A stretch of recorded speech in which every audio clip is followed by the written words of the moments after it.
क्या आपने कभी सोचा है, कुछ लोग ट्रेडिंग से अपनी जिंदगी बदल देते हैं और कुछ लोग सालों साल चार्ट देखते रहते हैं लेकिन वहीं के वहीं रह जाते हैं। ऐसा क्यों होता है? क्या ट्रेडिंग किस्मत है? नहीं, ट्रेडिंग इंसान के भीतर की लड़ाई है। अनुशासन की लड़ाई, धैर्य की लड़ाई, लालच और डर की लड़ाई। आज की इस ऑडियो बुक में मैं आपको सिर्फ ट्रेडिंग की रणनीति नहीं दूंगा, बल्कि वो 2 महीनों का पूरा रोड मैप दूंगा जो किसी भी साधारण इंसान को एक काबिल और सफल ट्रेडर बना सकता है। अध्याय 1, असली कहानी ट्रेडिंग की नहीं, आपकी खुद की है। ये कहानी है राघव की। 26 साल का एक साधारण सा लड़का, मिडिल क्लास परिवार, दफ्तर की नौकरी और दिल में बड़े बड़े सपने। हर रात वह YouTube पर वीडियो देखता, ट्रेडिंग से पैसे कैसे कमाएं, 1 लाख को 10 लाख कैसे बनाएं, कौन सा इंडिकेटर बेस्ट है। पर नतीजा लॉस, लॉस और फिर लॉस। एक रात वह इतना थक गया कि बोला, शायद ट्रेडिंग मेरे बस की बात नहीं। लेकिन उसी रात अंदर से एक आवाज आई, मुमकिन है, बशर्ते तुम सीखने के लिए तैयार रहो। और यहीं से शुरू हुआ 2 महीनों का सफर। अध्याय 2, पहला महीना, एक ट्रेडर का जन्म। सप्ताह 1, सबसे पहले समझो कि ट्रेडिंग है क्या। राघव ने एक कॉपी निकाली और सबसे ऊपर लिखा, एक ट्रेडिंग पैसे कमाने की मशीन नहीं, एक कौशल है। 2 बाजार को कोई नहीं चला सकता, लेकिन अपने व्यवहार को जरूर चला सकते हैं।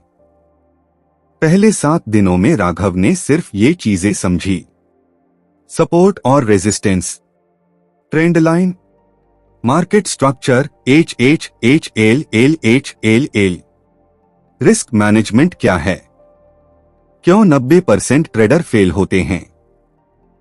और उसे धीरे धीरे एहसास हुआ, चार्ट पर सबसे मुश्किल चीज इंडिकेटर नहीं, सबसे मुश्किल चीज है अपने दिमाग को काबू में रखना। सप्ताह 2, प्रैक्टिस, बिना दाव लगाए सीखना। अब राघव रोज 1 घंटा सिर्फ चार्ट पढ़ता था, कोई ट्रेड नहीं, सिर्फ हर कैंडल को समझना। उसने अपने आप से कहा, मार्केट को भविष्य में क्या करना है ये मत सोचो, अभी क्या कर रहा है बस उसे पढ़ो। उसका दिमाग अब ट्रेंड होने लगा। सप्ताह 3, बैकटेस्टिंग, अतीत में जाकर भविष्य को समझना। राघव ने पिछले 100 ट्रेडों का बैकटेस्ट किया, हर ट्रेड नोट किया, एंट्री कहां ली, एसएल कहां रखा, क्यों लिया, क्यों गलत हुआ। राघव की सबसे बड़ी सीख, मेरी हार मेरी रणनीति ने नहीं, मेरी भावनाओं ने कराई है। उसके 60% नुकसान लालच से हुए थे, 30% नुकसान डर से, सिर्फ 10% असली गलती से। सप्ताह 4, डेमो ट्रेडिंग, बिना भावनाओं वाली ट्रेडिंग। अब राघव ने डेमो ट्रेडिंग शुरू की। उसके नियम, रोज सिर्फ 1% का target, stop loss fix, over trade नहीं, रिवेंज ट्रेडिंग नहीं। पहले दिन नुकसान हुआ, पर वह नहीं टूटा। उसने खुद से कहा, हर प्रो ट्रेडर कभी ना कभी शुरुआत करने वाला ही था। अध्याय 3, दूसरा महीना, ट्रेडर का उत्थान। सप्ताह 5, अपनी खुद की रणनीति तैयार करना। राघव ने 20 YouTube रणनीतियां फॉलो नहीं की। उसने एक सरल 3 स्टेप रणनीति बनाई। 1, ट्रेंड पहचानो, 2, पुलबैक का इंतजार करो, 3, सपोर्ट रेजिस्टेंस पर एंट्री करो। इंडिकेटर, सिर्फ EMA 20 ताकि ट्रेंड साफ दिखे। ट्रेडिंग आसान है, इसे कठिन हम बनाते हैं। सप्ताह 6, कम पूंजी बड़ा अनुशासन। अब असली ट्रेडिंग शुरू, सिर्फ 5,000 रुपए से। रूल्स, 1 दिन में 1 ही ट्रेड, 2% से ज्यादा रिस्क नहीं। 1:02 का रिवॉर्ड टू रिस्क लॉस के बाद लैपटॉप बंद। इस सप्ताह उसने 3 चीजें सीखी। 1. धैर्य ही सब कुछ है। 2. स्टॉप लॉस आपकी जान बचाता है। 3. ओवर कॉन्फिडेंस अकाउंट तोड़ देता है। सप्ताह 7 भावनाओं पर जीत, ट्रेडिंग का असली खेल। ट्रेडिंग का 20% हिस्सा रणनीति है, 80% हिस्सा मानसिकता, अनुशासन, भावनाओं पर नियंत्रण। राघव हर ट्रेड से पहले 1 मिनट की गहरी सांस लेता था। वह खुद को याद दिलाता, बाजार मेरे नियंत्रण में नहीं, लेकिन मैं खुद अपने नियंत्रण में हूं। सप्ताह 8 निरंतरता, सफल ट्रेडर बनने की मुहर।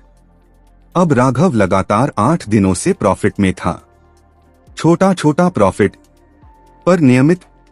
उसके अंदर अब डर नहीं, लालच नहीं, घबराहट नहीं, बस समझ, धैर्य और अनुशासन।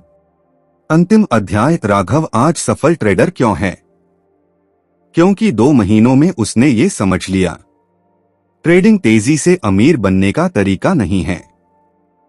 छोटे मुनाफे भी बड़े बदलाव लाते हैं। अनुशासन हर रणनीति से बड़ा है।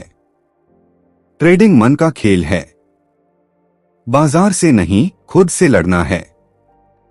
उसकी डायरी में आखिरी पंक्ति लिखी थी, ट्रेडिंग में जीतने वाला वही है जो अपने अंदर की लड़ाई जीत लेता है।